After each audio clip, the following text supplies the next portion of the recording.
Hello guys, welcome to the Sarawat classes. जैसे कि आप सभी जानते हैं, हमारा चैप्टर जो चल रहा है वो है breathing and exchange of gases. और breathing and exchange of gases में हम जो टॉपिक्स अब तक कवर कर चुके हैं, क्या क्या टॉपिक्स हमने पढ़ लिए हैं, अलग अलग ऑर्गेनिज्म में क्या क्या रेस्पिरेटरी ऑर्गन्स होते हैं।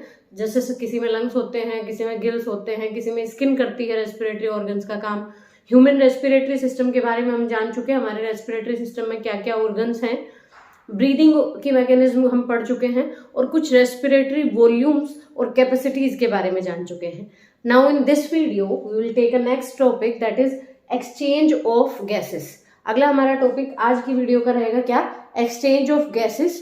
एक्सचेंज ऑफ गैसेस का मीनिंग क्या है बच्चों? आपने रेस्पिरेटरी सिस्टम में और ब्रीदिंग की मैकेनिज्म में जाना कि O2 और CO2 का क्या हो रहा है। इनहेल और एक्सेल एयर में O2 जारी है, हमारी O2 रिच एयर हमारे लंग्स में, और CO2 रिच एयर हमारे लंग्स से बाहर आ रही है।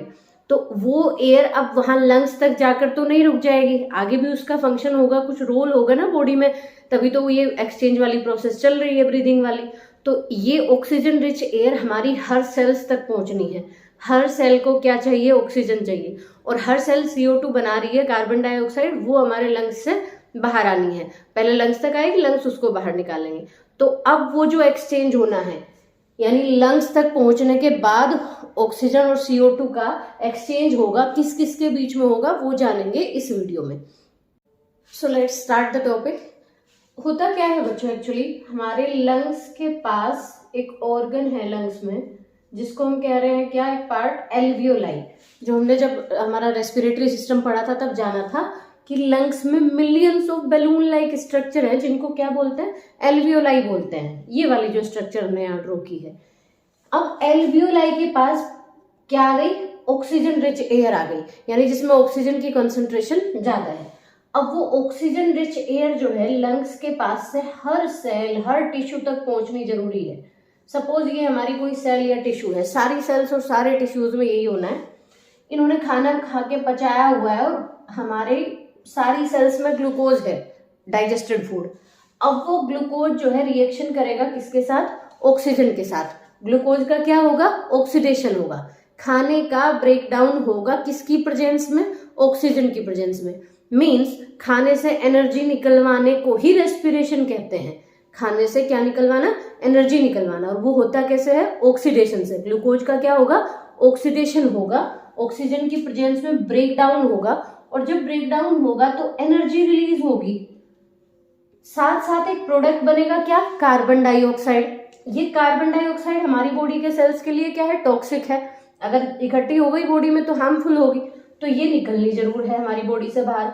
निकलेगी किसके थ्रू? लंग्स के थ्रू। तो प्रोसेस क्या चल रही है? लंग्स ने ऑक्सीजन क्या की है? ऑक्सीजन रिच एयर बाहर से ले ली। अब वो उसको हर सेल, हर टिश्यू तक पहुंचानी है। सबको ऑक्सीजन चाहिए, खाने का ब्रेकडाउन करना है, एनर्जी चाहिए ATP की फॉर्म में। तो वो एनर्जी ATP की फॉर्म में बिना ऑक्सीजन के रिलीज नहीं होगी। तो ऑक्सीजन पहुंचाने के लिए कोई मीडियम चाहिएगा ना, तो वो मीडियम का काम करेगा कौन? ब्लड। हमारा ब्लड क्या करेगा? सारे टिश्यूज और सारे सेल्स तक ऑक्सीजन लेके जाएगा। बदले में क्या करेगा? वहां से CO2 वाली एयर लेगा और CO2 को वापस कहां पहुंचा देगा? लंग्स में, ताकि CO2 बाहर निकाली जा सके। तो ये जो एक्सचेंज चल रहा है पहले एल्वियोलाई के और ब्लड के बीच होगा। एल्वियोलाई के पास जो ऑक्सीजन रिच एयर है वो किसको देगा? ब्लड को। और ब्लड कार्बन डाइऑक्साइड वाली एयर किसको देगा? एल्वियोलाई को। फिर ब्लड कहां पहुंचाएगा? टिश्यूज तक। ऐसे ही टिश्यूज क्या करेंगे? टिश्यूज के पास CO2 बनी हुई है पहले से। टिश्यूज के पास क्या इकट्ठी हो रखी है? CO2। वो CO2 वाली एयर किसको देंगे? ब्लड को। और O2 वाली एयर क्या करेंगे? खुद ले लेंगे।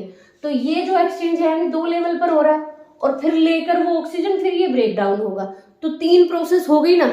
देखिए, पहली प्रोसेस किस किस के बीच हुई? जो लंग्स के एल्वियोलाई है और प्लस ब्लड है उसके बीच। और दूसरी ब्लड के और टिश्यूज के बीच। और तीसरी सेल्स के या टिश्यूज के अंदर। सो जो एक्सचेंज हो रहा है गैसेस का, O2 का और CO2 का, वो 2 लेवल पर हो रहा है। किस किस के बीच में? पहले हमारे लंग्स या एल्वियोलाई में जो एयर भरी हुई है वो किसके साथ एक्सचेंज होगी?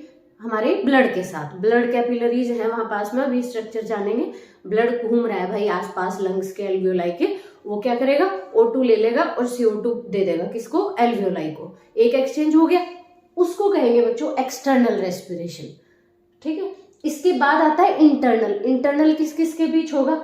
ब्लड के और टिश्यूज के बीच।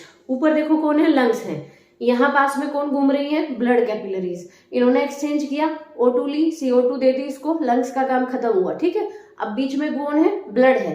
तो एक एक्सचेंज तो हो गया ब्लड के और लंग्स के बीच में, ब्लड कैपिलरीज और लंग्स के, वो है एक्सटर्नल रेस्पिरेशन।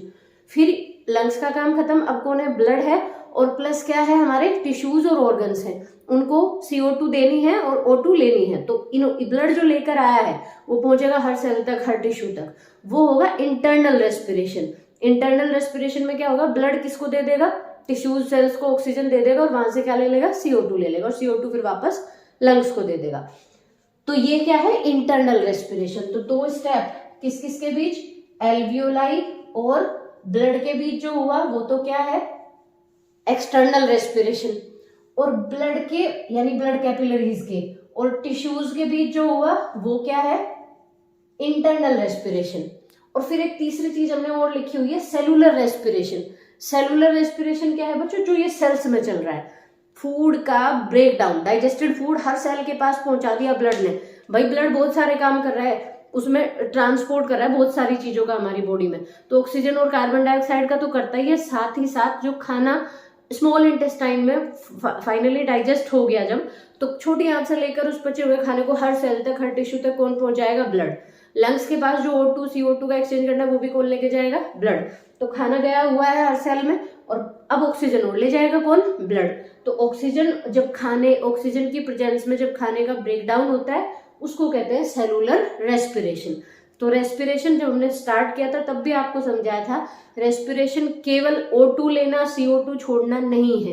रेस्पिरेशन दो स्टेप है, पहला ब्रीदिंग और दूसरा सेलुलर रेस्पिरेशन। ब्रीदिंग में हमने वो O2 लेना, CO2 छोड़ना, वो ब्रीदिंग हो गया। और फिर उसके बाद जब हर सेल के अंदर उस ऑक्सीजन का यूज होता है ग्लूकोज का ब्रेकडाउन करने में और उससे एनर्जी रिलीज होती है, उसको कहते हैं सेलुलर रेस्पिरेशन। तो तीन टर्म हमारे पास है, एक्सटर्नल रेस्पिरेशन, इंटरनल रेस्पिरेशन और सेलुलर। एक्सटर्नल कहाँ हुआ? Exchange of gases between lungs यानी कि alveoli and blood capillaries. Internal किस किस के बीच हुआ? Exchange of gases between blood capillaries and tissues. और थर्ड सेलुलर रेस्पिरेशन कहाँ हुआ? हमारी सेल्स के अंदर जब फूड का ब्रेकडाउन होगा और एनर्जी रिलीज होगी और O2 यूज होगी और CO2 रिलीज होगी।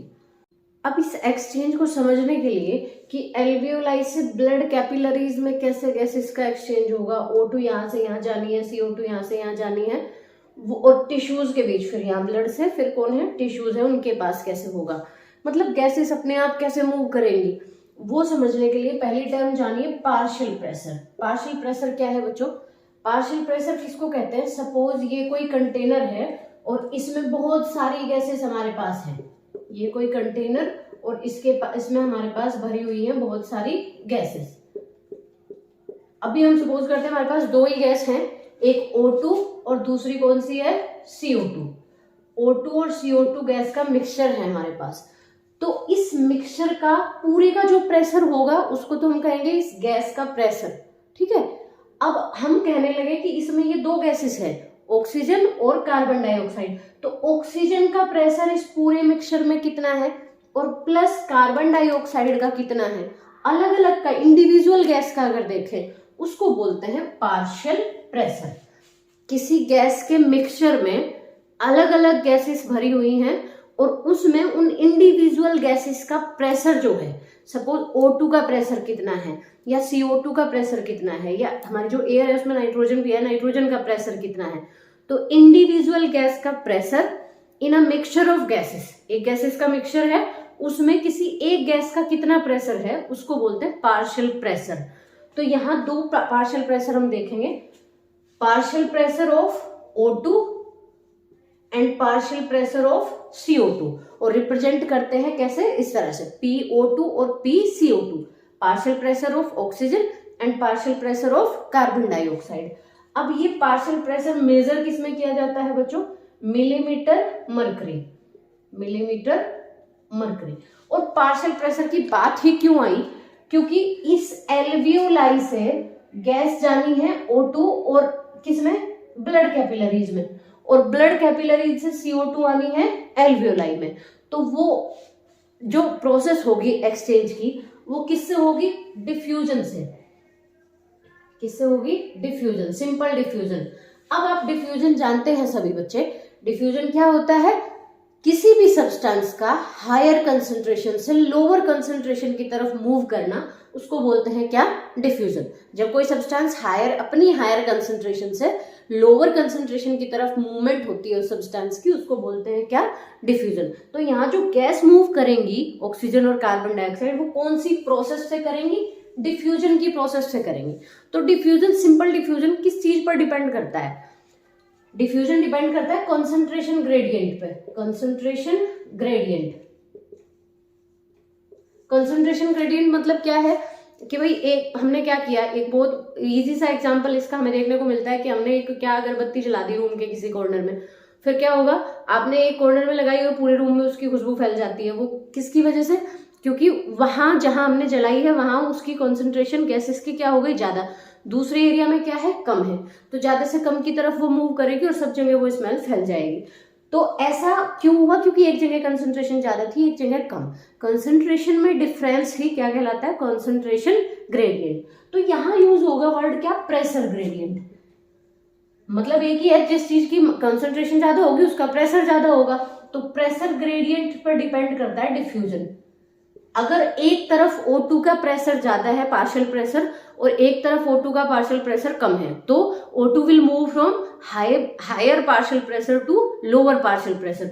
ऑक्सीजन कहां से कहां मूव करेगी? हाई पार्शियल प्रेशर से लोअर पार्शियल प्रेशर की तरफ। ऐसे ही CO2 मूव करेगी। यानी कि डिफ्यूजन होना किस बात पर डिपेंड कर रहा है? प्रेशर ग्रेडियंट पे।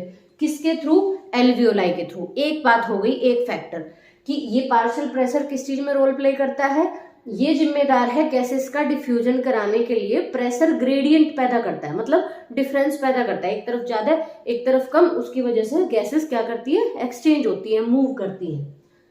तो पार्शियल प्रेशर के बाद हम एल्वियोलाई की अगर थोड़ी सी बात करें तो एल्वियोलाई ही बच्चों प्राइमरी साइट है या एक्चुअल साइट है गैसेस एक्सचेंज की। हम कहते हैं हमारा गैसेस एक्सचेंज लंग्स के थ्रू हो रहा है, बट लंग्स में भी जो एक्चुअल साइट है, प्राइमरी साइट है, वो क्या है? एल्वियोलाई है। बार बार हम बता रहे हैं, टाइनी बैलून लाइक स्ट्रक्चर, वो छोटी छोटी बैलून लाइक स्ट्रक्चर मिलियंस में है हमारे लंग्स में, जिनके थ्रू क्या होगा? गैसेस एक्सचेंज होगा। तो ये इनकी खास बात क्या होती है बच्चों एल्वियोलाई की? इनसे क्या होना है? डिफ्यूजन होना है। इनसे गैसेस का डिफ्यूजन होना है। O2 यहाँ आनी है और CO2 यहाँ जानी है। ऐसा होने के लिए पहली कंडीशन ये है कि एल्वियोलाई की जो मेम्ब्रेन है वो बहुत थिन होनी चाहिए। एल्वियोलाई की मेम्ब्रेन कैसी होनी चाहिए? थिन मेम्ब्रेन, पतली membrane, so that diffusion can easily occur. Diffusion क्या हो सके? आसानी से हो सके। जितनी पतली मेम्ब्रेन होगी आसानी से चीजें मूव करेंगी। दूसरी बात, इसके अलावा और कुछ फैक्टर्स रेस्पॉन्सिबल होते हैं एक्सचेंज कराने के लिए गैसेस के।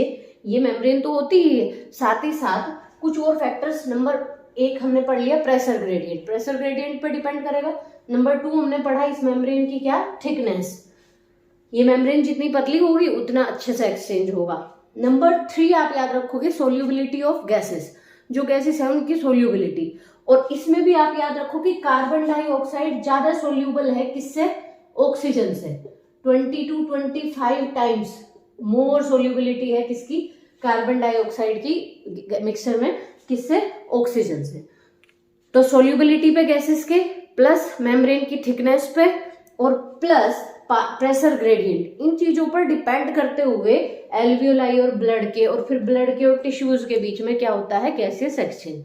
आगे हम जानेंगे कि कहाँ कहाँ कितना पार्शियल प्रेशर होता है हमारी O2 का और CO2 का, और लो और हाई होने, डिफरेंस होने की वजह से कैसे गैसेस मूव करती हैं। अब इस डिफ्यूजन मेम्ब्रेन के बारे में जानो बच्चों। एल्वियोलाई की स्ट्रक्चर हम देखें तो एल्वियोलाई की स्ट्रक्चर में ये मेम्ब्रेन जो है वो किस किस लेयर से बनी हुई है? सो एल्वियोलाई की स्ट्रक्चर में आप देखो बच्चों, ये क्या है? ये वाला पोर्शन हमने जो ड्रॉ किया है, ये क्या है? एल्वियोलाई। और एल्वियोलाई के नीचे ये हमारी एक कैपिलरी है, एक ट्यूब लाइक स्ट्रक्चर है।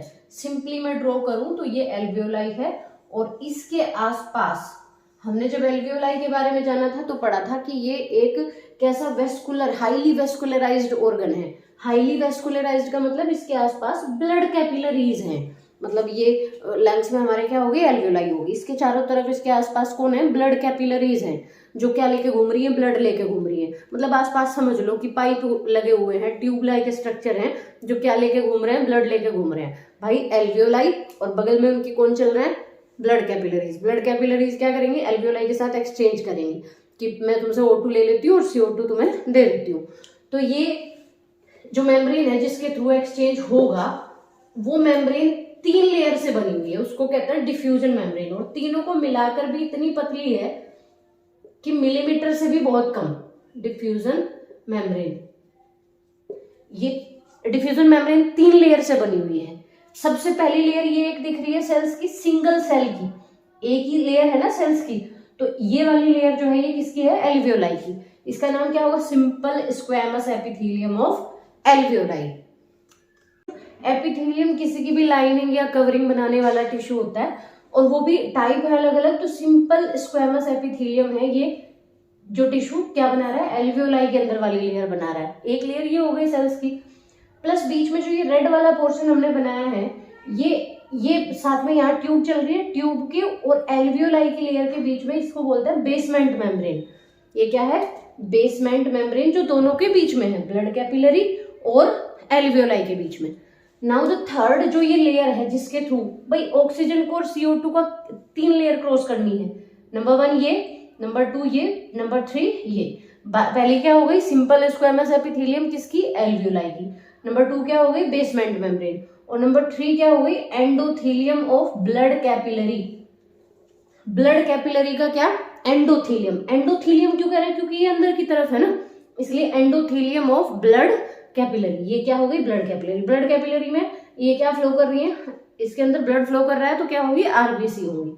और यहाँ से एल्वियोलाई में एयर आ रही है और जा रही है बाहर। और एक्सचेंज किस तरह होगा, O2 एल्वियोलाई से किस में जाएगी, ब्लड कैपिलरी में, और CO2 ब्लड कैपिलरी से किस में जाएगी, एल्वियोलाई में। तो इस तरह एक्सचेंज होना है, और उसके लिए पार्शियल प्रेशर भी रेस्पॉन्सिबल है। तो अब बात करते हैं कि कितना पार्शियल प्रेशर कहाँ होता है, एल्वियोलाई में कितना होता है, बाहर से जो एयर आ रही है उसमें कितना होता है। जो पार्शियल प्रेशर की वैल्यू कि अलग अलग पार्ट में अलग अलग जगह ऑक्सीजन और कार्बन डाइऑक्साइड का पार्शियल प्रेशर कितना होगा। सबसे पहले एयर कहाँ है, एटमॉस्फेयर में है। सो एटमॉस्फेयर में O2 का पार्शियल प्रेशर 159 मिलीमीटर मर्क्यूरी है, और कार्बन डाइऑक्साइड का 0.3 मिलीमीटर मर्क्यूरी है। ये आपको याद रखना है कि 159 O2 का और 0.3 मिलीमीटर मर्क्यूरी किसका है, कार्बन डाइऑक्साइड का एटमॉस्फेयर में। अब जो एटमॉस्फेयर वाली एयर है बच्चों, जब वो लंग्स में जाती है एल्वियोलाई में, तो हम एल्वियोलाई का जानेंगे एल्वियोलाई में कितना होता है। तो अब सोचने वाली बात है, 159 से 104 हो गया और ये 40 हो गया। ऐसा क्यों हुआ, क्योंकि जब लंग्स में आप एयर इनहेल कर रहे हो, 500 ml नॉर्मल ब्रीथ में इनहेल कर रहे हो, तो उस 500 ml में कुछ हमारा जो ये पाथवे है, कुछ इसी में एयर रह जाती है, और कुछ एयर आपको पता है लंग्स में हमेशा प्रेजेंट रहती है, जिसको हम रेजिडुअल वॉल्यूम बोलते थे। तो उस एयर के साथ जब वो मिक्स होती है बाहर वाली एयर, तो कार्बन डाइऑक्साइड की कंसंट्रेशन बढ़ जाती है और ऑक्सीजन की कंसंट्रेशन एटमॉस्फेरिक एयर की कंपैरिजन में घट जाती है लंग्स में। बिल्कुल सीधी सी बात, जब बाहर से हवा जाएगी लंग्स में, तो लंग्स में कुछ ऑलरेडी एयर है जिसमें CO2 जाता है, O2 कम है, इसलिए O2 की जो पार्शियल प्रेशर है अंदर जाके कम होगा लंग्स में, और CO2 का थोड़ा बढ़ेगा, और कितनी हो जाएगी 104 और 40। अब आगे चलिए, अब लंग्स से कहाँ जानी है वो एयर, लंग्स से ब्लड लेकर जाएगा। ब्लड कहाँ लेके जाएगा, हार्ट जो है वो पंप करेगा टिश्यूज के पास, तो टिश्यूज के और सेल्स के पास जाएगा जो ब्लड लंग्स से हवा लेके। तो लंग्स से कैसी जाएगी, ऑक्सीजन वाली एयर जाएगी, तो वो ब्लड कहलाएगा ऑक्सीजनेटेड ब्लड। तो ऑक्सीजनेटेड ब्लड में अभी इस वाले कॉलम में है, ऑक्सीजनेटेड का देखिए पहले 95 किसकी हो जाएगी। अब थोड़ी और घट गई बच्चों, क्योंकि अब ब्लड में भी थोड़ी बहुत कार्बन डाइऑक्साइड पड़ी हुई है, और ऑक्सीजन वहां जाके, वहां भी थोड़ी बहुत पहले से है, तो वहां जाके थोड़ी सी और कम हो जाएगी, और 95 104 से कितनी हो गई 95 मिलीमीटर मर्क्यूरी, और 40 किसकी है, कार्बन डाइऑक्साइड की, सेम है लगभग। अब जब यहाँ से ऑक्सीजनेटेड ब्लड लेके चला गया सेल्स और टिश्यूज के पास, सेल्स और टिश्यूज के पास उसने ऑक्सीजन छोड़ दी और वहां से CO2 ले ली। सेल्स ने बना के रखी हुई थी CO2 पहले से, ऑक्सीजन यूज करती जा रही है सेल्स और CO2 बनाती जा रही है। तो अब क्या होगा, अब बढ़ेगी ना CO2 की, CO2 दे दी सेल्स ने और O2 ले ली, तो O2 की घटेगी और CO2 की बढ़ेगी, तो वहां से ब्लड हो जाएगा डीऑक्सीजनेटेड। जब सेल्स और टिश्यूज से ब्लड जाएगा तो क्या बन जाएगा, डीऑक्सीजनेटेड ब्लड। और जब आया था उनके पास तो कैसा आया था लंग्स से, ऑक्सीजनेटेड। अब वो डीऑक्सीजनेटेड ब्लड में क्या होगा, O2 40 हो जाएगी और CO2 क्या हो जाएगी, 45 हो जाएगी। कार्बन डाइऑक्साइड बढ़ गई, ले लेना भाई कार्बन डाइऑक्साइड उसने वहां से सेल्स से, ब्लड ने CO2 कलेक्ट कर ली कि मैं आया था O2 देने, मैं O2 दे देता हूँ और CO2 यहाँ से ले लेता हूँ। तो जब CO2 लूंगा तो मेरी जितनी CO2 की पहले थी उससे ज्यादा हो जाएगी 45, और ऑक्सीजन की ज्यादा थी वो क्या हो जाएगी, दे दी मैंने ऑक्सीजन तो कम हो जाएगी, 40 हो जाएगी। अब टिश्यूज के पास भी वो लेके, टिश्यूज के पास भी 40 और 45 थी, और ब्लड जो लेके गया वो भी 40 और 45 मिलीमीटर मरकरी। अब आपको मैं याद करने का मेथड बताती हूँ इसका सॉरी। जहां कहीं ऑक्सीजन क्या होगी, ज्यादा होगी, तो आपको याद रखना है कि ऑक्सीजन जो है 95, 100 ये वाली वैल्यूज है, और कार्बन डाइऑक्साइड 45 से ज्यादा नहीं होगी। कार्बन डाइऑक्साइड किससे ज्यादा नहीं होनी है कहीं भी, 45 से ज्यादा, दो ही वैल्यूज है 40 और 45। अब यहाँ फिगर से समझिए एक बार, ये हमारी एल्वियोलाई है और एल्वियोलाई के पास ऑक्सीजन का पार्शियल प्रेशर 104 और कार्बन डाइऑक्साइड का 40 मिलीमीटर मरकरी। एल्वियोलाई से कौन लेकर जाती है, पल्मोनरी वेन। अब ये आपको थोड़ा सा हार्ट वाला भी पता होना चाहिए कि भाई पंपिंग तो हार्ट कर रहा है ना, तो उसमें हार्ट में लेकर कौन आता है ब्लड, वेन्स लेकर आती है, और हार्ट से ऑर्गन्स के पास लेकर कौन जाता है, आर्टरीज लेके। हार्ट से जो लेकर निकलेंगी वो कौन है, आर्टरीज। हार्ट में जो ब्लड लाएंगी वो कौन है, वेन्स। तो कौन सी वेन, अब जहां कहीं पल्मोनरी वर्ड आ जाए ना समझ जाओ लंग्स से रिलेटेड है। Pulmonary word always related to lungs. तो पल्मोनरी वेन कहाँ, वेन तो क्यों है, क्योंकि हार्ट में जो भी लाएगी वो वेन होगी, और लंग्स से ला रही है इसलिए पल्मोनरी वेन। तो पल्मोनरी वेन लेकर आई, और यहाँ आपको पता है कैसा ब्लड है, ऑक्सीजनेटेड। ऑक्सीजनेटेड में क्या होगा, 95 और 40 हो जाएगी यहाँ पर वैल्यू। अब हार्ट ने क्या किया, इसको पंप कर दिया किसके थ्रू, आर्टरीज के थ्रू। वेन्स लेकर आई हार्ट में, हार्ट ने उसको सेल्स और टिश्यूज के पास भेज दिया, बॉडी टिश्यूज के पास। जो बॉडी टिश्यूज के पास लेके जाएगी वो है सिस्टमैटिक आर्टरीज। पल्मोनरी वेन लेकर आएंगी, सिस्टमैटिक आर्टरी लेकर जाएंगी ऑर्गन्स और टिश्यूज के पास। वहां सिस्टमैटिक आर्टरीज में ऑक्सीजन क्या होगी, थोड़ी सी घटेगी, 104 से 95 हो जाएगी, और कार्बन डाइऑक्साइड जहां कहीं O2 ज्यादा होगी CO2 कम होगी, और जहां CO2 कम होगी वो 40 होगी वैल्यू, ठीक है। जहां CO2 कम होनी है वहां 40 होगी, जहां CO2 ज्यादा होनी है वहां 45 होगी। ये बिल्कुल याद कर लो आप।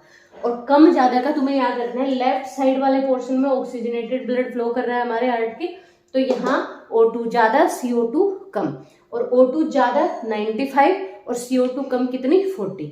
जैसे ही यहाँ बॉडी टिश्यूज में पहुंचेगी, O2 यूज कर ली भाई इन्होंने, O2 दे दी और CO2 छोड़ दी। अब सीधी सी बात है, CO2 बढ़ेगी इस साइड, CO2 बढ़ेगी तो कितने से ज्यादा नहीं बढ़ेगी, हमेशा याद रखो 45 से ज्यादा नहीं होगी। तो CO2 कितनी हो गई यहाँ, 45, और ऑक्सीजन कभी 40 से कम नहीं होगी। अब हमें पता चल गया भाई टिश्यूज ने O2 ले ली और CO2 यहाँ रिलीज कर दी। जब CO2 रिलीज करेंगे CO2 बढ़ेगी और O2 क्या होगी, कम होगी। तो कौन सी कितने से ज्यादा कम नहीं होनी और ज्यादा नहीं होनी, ऑक्सीजन 40 से कम नहीं होगी कभी भी, और कार्बन डाइऑक्साइड 45 से ज्यादा नहीं होगी, टॉक्सिक हो जाएगी कंडीशन अगर इससे ज्यादा हो गई तो। CO2 45 हो गई यहाँ और O2 40 हो गई, किसमें, डीऑक्सीजनेटेड ब्लड में। अब ये डीऑक्सीजनेटेड ब्लड पल्मोनरी आर्टरी के थ्रू यहाँ से पहले सिस्टमैटिक वेन्स लेकर आएंगे हार्ट में, इस ब्लड को हार्ट में कौन लेकर आएंगे, वेन्स, और ऑर्गन से आ रही है इसलिए सिस्टमैटिक। अगर किससे आती, लंग से आती तो पल्मोनरी हो जाती। अब लंग्स में लेकर जाएंगी इसी वाले ब्लड को, डीऑक्सीजनेटेड ब्लड को, जिसमें CO2 ज्यादा है और O2 कम है। तो जब यहाँ से हार्ट से लेके जाएंगी और लंग्स में जा रही है तो पल्मोनरी वर्ड आ जाएगा, और लेके जा रही है ना ब्लड को तो आर्टरी, लेकर आती तो वेन्स, ये लेकर आई थी इसलिए ये वेन्स थी। ऑर्गन्स से ला रही है सिस्टमैटिक, और ला रही है हार्ट में इसलिए वेन्स, और लेके जा रही है तो ये आर्टरीज, और क्योंकि लंग्स में ले जा रही है इसलिए पल्मोनरी। और यहाँ फिर वही कंसंट्रेशन यानी कि पार्शियल प्रेशर हो जाएगा। तो ये डाटा आपको याद रखने के लिए याद रखना होगा कि इसमें प्योर डीऑक्सीजनेटेड ब्लड फ्लो कर रहा है। ऑक्सीजनेटेड में क्या होगा, O2 ज्यादा होगी CO2 कम, ज्यादा तो 95 और CO2 कम तो 40, और इस साइड फिर कैसा आ जाएगा, डीऑक्सीजनेटेड कार्बन डाइऑक्साइड ज़्यादा होगी तो 45 से ज़्यादा नहीं होगी, और O2 कम तो 40 से कम नहीं होगी। O2 कितनी हो जाएगी 40 और कार्बन डाइऑक्साइड कितनी हो जाएगी 45। ऐसे ये सर्कुलेशन चलता रहता है। एक्सचेंज किस किस के बीच हुआ ये एक्सचेंज? एल्वियोलाई के और टिश्यूज के। एल्वियोलाई ने ऑक्सीजन किसको दे दी? टिश्यूज को, और वहां से CO2 ले ली। अब ये टिश्यूज से ब्लड के थ्रू आई, ब्लड ने किसको पहुंचाई? टिश्यूज को, और टिश्यूज यूज कर लेते हैं हम CO2 को और CO2 रिलीज कर देते हैं। तो this topic exchange of gases is completed. अगर आपको कहीं कोई डाउट हो तो आप कमेंट सेक्शन में पूछ सकते हैं क्वेश्चन। Thank you.